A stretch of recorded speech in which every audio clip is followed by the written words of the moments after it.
What's going on, Midnight Mafia? Today I have a bonus story for you, and yes, it is paranormal, so I hope you all enjoy that because the poll said paranormal, so I'm giving you paranormal. But as always, if you can please just check out some of my merch, let me know what you think, if you like some designs, and actually put in the comments what designs you would like me to make. Also, if you haven't already, please become a member by either joining Patreon or the join button. That way, we can kind of, as a family, start sharing some secret videos around, if you know what I mean. But seriously though, there's great perks that come with it, including, depending on what tier you get, extra videos every month. Who doesn't want that? Anyway, let's get this video up to 70 likes. That would make me and hopefully the YouTube algorithm really happy. But other than that, I got nothing really else to say as of right now. So without any further ado, as of now, it's time to slip into a mind that's not our own. Let's go.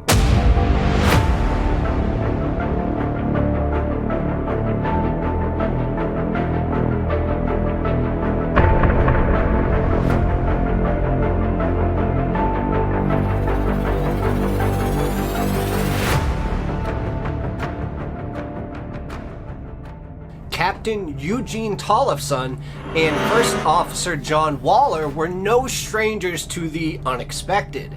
And as experienced pilots, they had faced their fair share of challenges, especially in the air. However, nothing could have prepared them for the events that would be unfolding on the evening of May 25th, 1995. And this would happen as they piloted America West Flight 564 from Chicago to Las Vegas. And the journey, a little rocky though, began like any other, with the crew performing their routine checks and the passengers, getting nice and comfy, settling in for their flight. But little did they know that they were about to become part of this extraordinary encounter that would challenge their understanding of the world and leave them questioning the very nature of reality. Okay, so as the plane is climbing to cruising altitude, Tollefson and Waller had no idea that they were about to embark on a journey that would test their skills as aviators and their belief in the impossible. And the first sign of something being a little off was when a flight attendant burst into the cockpit and her face was just etched with this concern on it.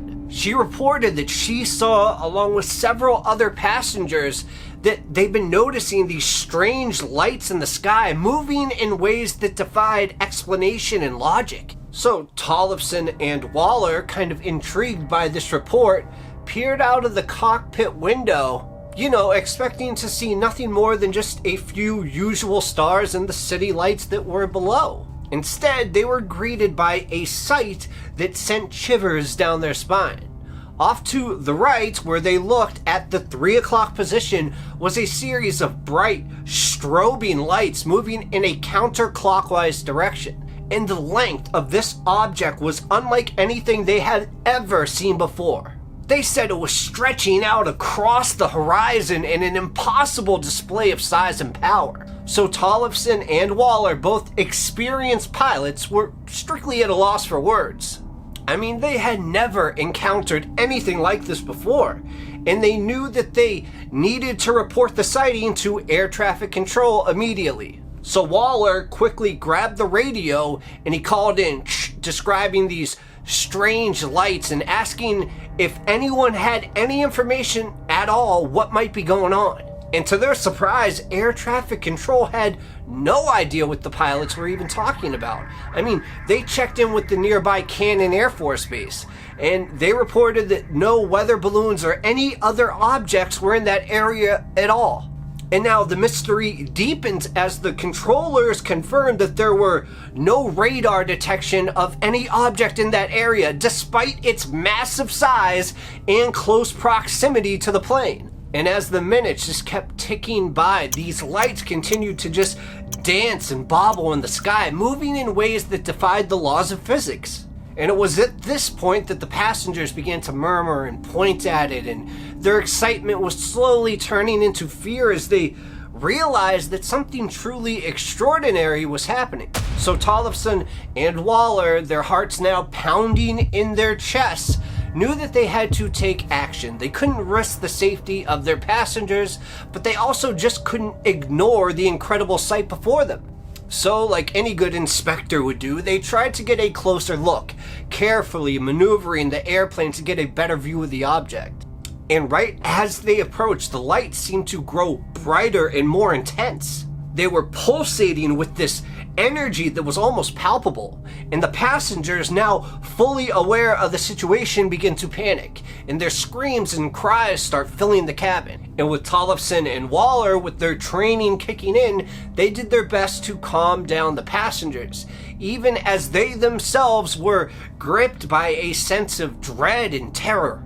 I mean, they had no idea what they were dealing with, but they knew that they had to remain focused and in control.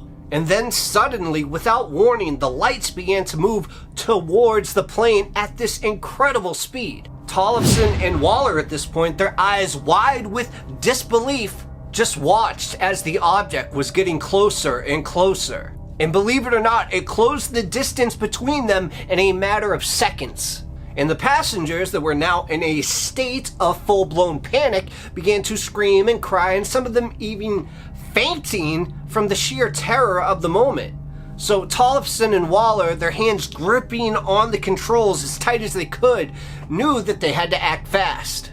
So with a quick glance at each other, they both knew what they were thinking at that moment, and they made the decision to take evasive actions. Waller, his voice was just shaking with adrenaline, called out to Tollefson, "We have to get out of here, now!" And Tollefson nodded, his jaw set with determination, and he quickly pushed the throttle forward, urging the plane to accelerate away from the object. But here's the thing.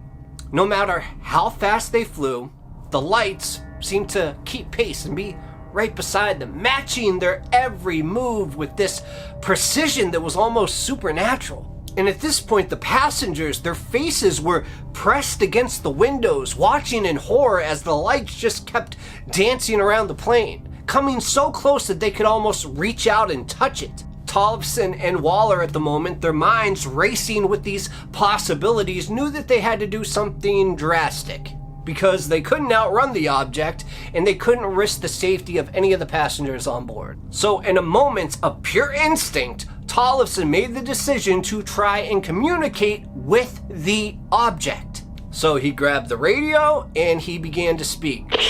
His voice steady and calm despite the chaos that was around him. "This is American West Flight 864. We are being pursued by an unidentified object. We request immediate assistance. Over."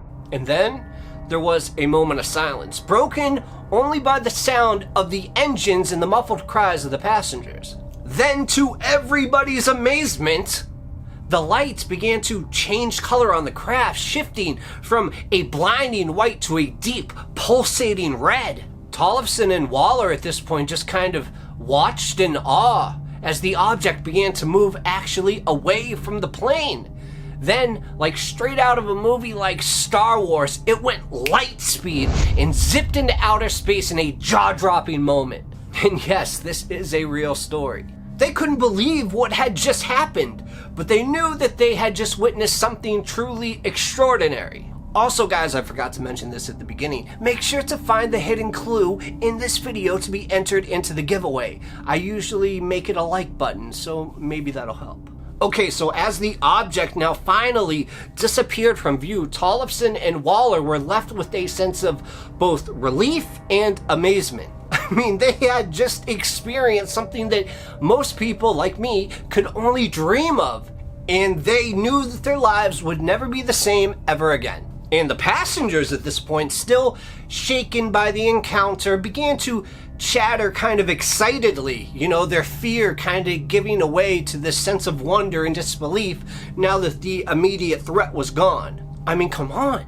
They had just been part of something truly incredible, and they knew that they would be telling this story to their kids and their grandkids for the rest of their lives. Tollefson and Waller at this point, their adrenaline still pumping, knew that they had to report this incident quickly to the authorities. So ASAP, they contacted air traffic control and relayed the details of this encounter, and their voices, you could tell, were still shaking with excitement or fear, or both. And in the days and even weeks that followed, the story of American West Flight 564 became a sensation, capturing the imagination of people all over the world. And Tollefson and Waller found themselves in the exact center of this media storm. Their names and faces were posted across headlines and television screens. But despite the attention and scrutiny, the pilots remained steadfast in their account of the events, never once wavering in the conviction of what they had seen that night. They knew that they had truly been a part of something that was extraordinary, and they were determined to share their true story with the world. Years later, the encounter of America's West Flight 564 remains one of the most compelling and well-documented cases of a UFO sighting in history. And despite the best efforts of skeptics and debunkers, the testimony of Captain Eugene Tollefson, First Officer John Waller, and the passengers on board that flight continues to stand as a testament to the incredible events of that night. And for Tollefson and Waller, this experience was actually a turning point in their lives, one that forever changed the way that they looked at the world. Like I said, they had seen something that most people could only dream of, and they had come out of it on the other side with a newfound sense of wonder and possibility. But now, as we move 27 years in the future, which would be 2 years ago in 2022, astronomers for some reason re-examined the American West Flight 564 incident. Supposedly, saying that they could solve it now because of how advanced their new technology has become. And after consideration of the available evidence, they reached a surprising conclusion. The mysterious lights and the objects that were witnessed by the pilot, the co-pilot, the staff, the flight attendants, and all the people, guess what? It was not of extraterrestrial origin.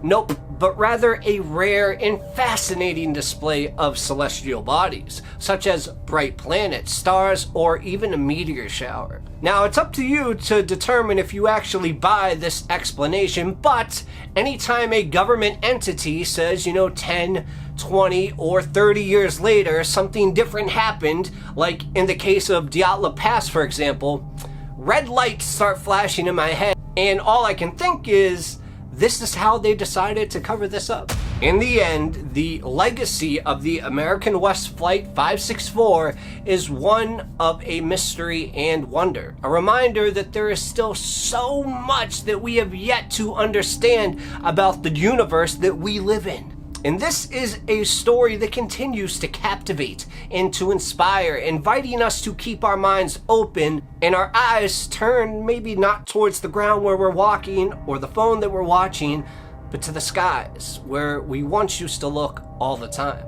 And for those who were there on that fateful night, the encounter will always be a defining moment in their lives. In the end, it is through their experiences that we find the inspiration to keep searching, keep dreaming, and keep researching for the truth, no matter where that may lead us. And regardless of what future technology will say, I would like to think that the pilots, the co-pilots, the flight attendants know the difference between something right in front of them and something that's billions of miles away.